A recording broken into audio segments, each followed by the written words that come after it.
on fire. Everything's bad and I'm drinking. Hey, me too.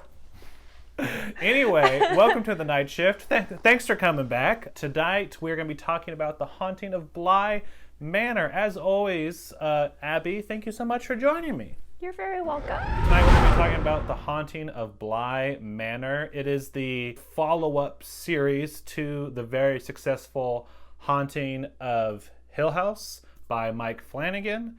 It came out a couple years ago, was a big hit on Netflix, and this is the follow-up. The first season was a loose adaptation of Shirley Jackson's novel, and the second one is kind of a loose adaptation of The Turning of the Screw. Insert author name here because I don't know it off the top of my head. Abby, were you a fan of the original Haunting of Hill House series? I was a really big fan. I thought it was super scary in the best way. Story was phenomenal. Character development, real good. Yeah, no, I'm with you. I really enjoyed the first season. Did not expect it to be the powerhouse that it was, but yeah, it was really good. But let's back it up, Abby. You are our Synopsis goddess. Will you just tell us really quick the general premise of what this series is about? So for once, I thought about this before, right now. It's like, what am I going to say for the synopsis? Basically, where I landed, it was like this season is about a house, which seems really obvious, like Bly Manor. But it's not really about any specific person, I don't think. It's just about things that happen in the house and the ghosts that live there and their stories. Way to keep it short and concise and non-spoilery. That's always a goal here on the night shift, so good on you. Before we get into positives, Abby, I want to introduce a new fun thing to the night shift, which I think could be that we guess what each other is going to give as our rating for the end. And maybe we can introduce a prize. I don't know what that will be. That'll be for the future. That'll be future Kyle and future Abby. We each pick something from our house and have to mail it to the other person. Ooh, I do like that. That's cute. Let's do that. All right, it's decided. Gavel sound. All right. So, what do you think that I'm going to give the Haunting of Bly Manor? I would guess a C. I'm going to guess for you that you are going to give it a D. A regular old D. Sorry, I'm 5 years old. A D. But yeah, tell me what you liked about this season, Abby. What did I like? I really liked the cast. They did a great job. I liked some concepts that they use throughout the show. They have some interesting paranormal, sci-fi kind of situations going on that are good ideas. My list is short. My list is really short, Kyle. I'm sorry. You don't have to apologize to me. The show has to apologize to us. Give me my time back. You hurt me. 2020 was hard enough, and then I thought you were a safe space, and you hurt me. Disappointment after disappointment. What did you like, Kyle? I found the cast to be really good. I saw some complaints beforehand about the accents for this season, and I was ready to be annoyed by them, and I was not. I thought everyone did a really good job. And excuse me, I'm going to have to grab my notes again to specifically call some people out. But I think Victoria Danielle, who plays the main character, I think a lot of people complain about her accent. I thought it was awesome. It was very unique, totally proper for the character, and really endeared me to her. So no problem there. And then Oliver Jackson Cohen, I thought he did really good. I think it's Scottish. I really think he was Scottish. I didn't even give the accents a thought. Like, they didn't faze me. I just accepted them. You know, but they were good. You know, usually when enough people talk about something, I think, okay, like this is going to bother me too. And so I was looking for it, and it really didn't. I was like, y'all are just being picky. And there's other things to be picky about, so you don't need to zero in on this. Once again, Abby and I quickly revealing how we feel about something. It's a short show. I also think that it's shot really well. It's shot really well, and the production design is incredible. So you really get a feel for this place. You really feel the British fog, the terrain. I just totally bought into this location. It felt lived in, and it was very, even the whole show is very gothic romance, but it really played into that kind of, what's the pretentious film word? Mise en scène. I'll put it on the screen. You can look it up later. But there is some effective, creepy stuff. But my brain thought, not a lot. And then I went, well, this is positives. And then my brain went, we've been quiet for too long. And now I'm explaining. Here it is. What happened? When I talked about the some of the creepy stuff that worked, there is a main antagonist in this show, and I think that its design is really creepy, and I liked it. The last thing I'll say is, I think Mike Flanagan's a great director. He didn't direct all the episodes of the show, but he's kind of like the showrunner, creator, whatever you want to call him. I think he does a good job of getting emotion from you, and that makes the horror all the more real. And I think this season, there are a couple emotional moments where you really feel for the main characters. And there were some moments that affected me. Emphasis on some. So, with that out of the way, let us transition to how we really felt, which is negative. Insert poop gavel sound. Oh. Let's get into the meat of this. Tell us what didn't work for you with The Haunting of Bly Manor. It was honestly so boring. I feel like that's the reason my synopsis was the way it was. When I was like, what happened? I was like, nothing. Nothing happened, really. They had enough to have me on the hook. Like, I kept watching it, but after every episode, I did consider stopping. I really liked the beginning of most of the episodes, which is the weird thing. They would start out and be like, okay, I like this. I'm into this. Where is this going? And then it would either be like, oh, nowhere. This is it. Or they would take it some direction that I was not into. They had some really interesting ideas with time and how time moves in the house, and they didn't do anything with it, really. But they just had so many opportunities to do something awesome, and they didn't do anything. In my opinion, didn't really make sense.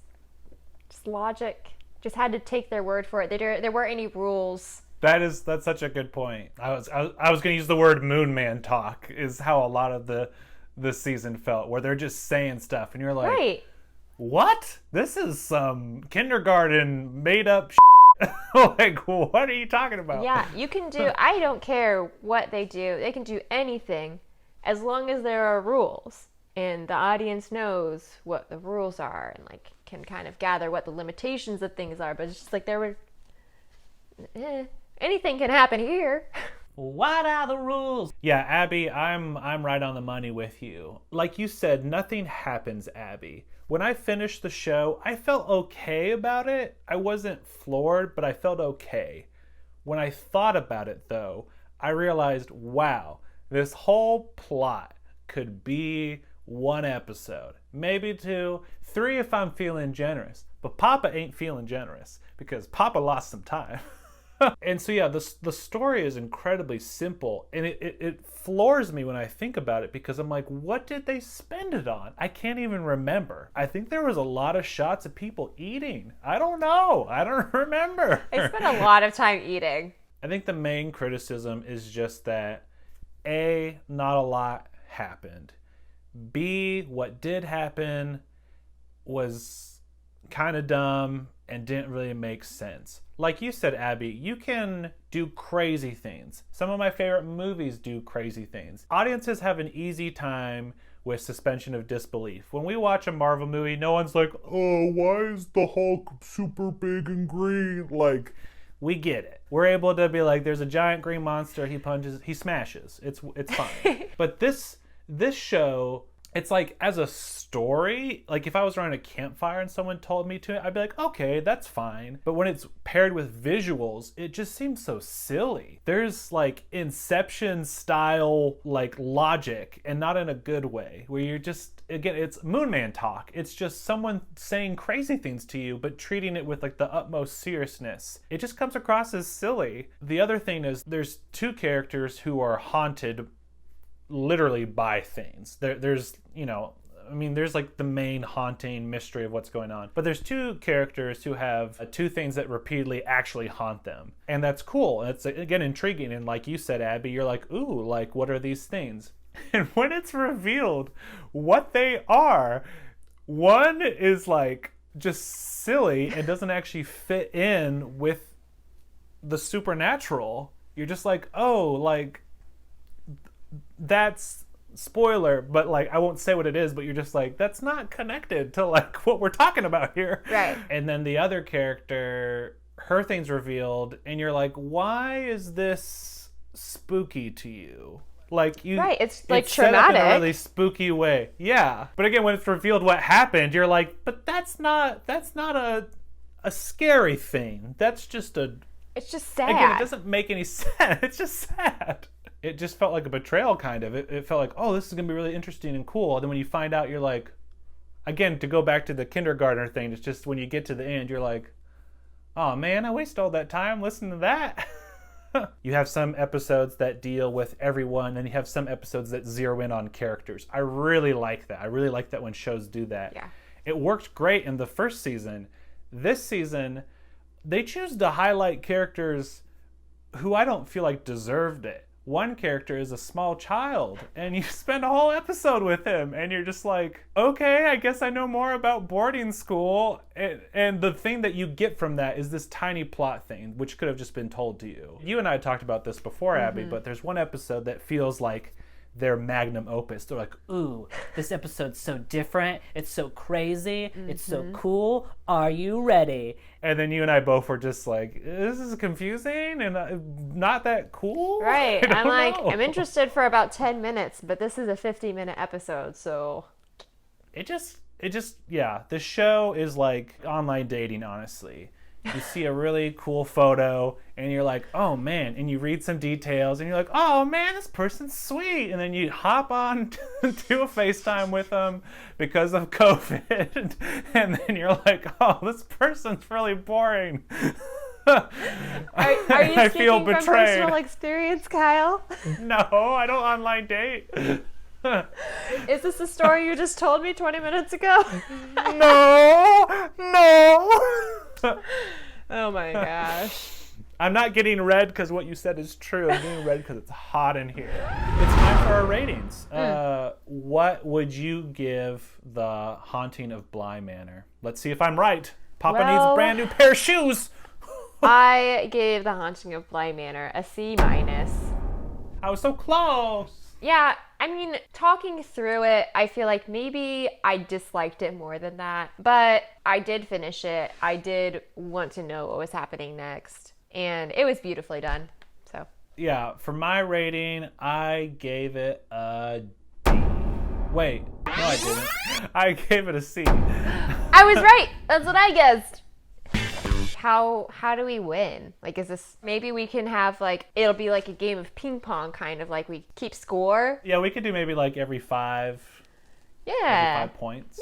Yeah. Well, as always, Abby, I appreciate you joining me. I appreciate you taking time out of your life to come talk horror with me. I think you're awesome. You're awesome. Thank you for inviting me to do this. It's a pleasure. Absolutely. You're my spooky buddy. Spooky buddy. You make my shoulders go like this, spooky buddy. Well, I forgot to say our catchphrase last time, so I'm going to get right this time.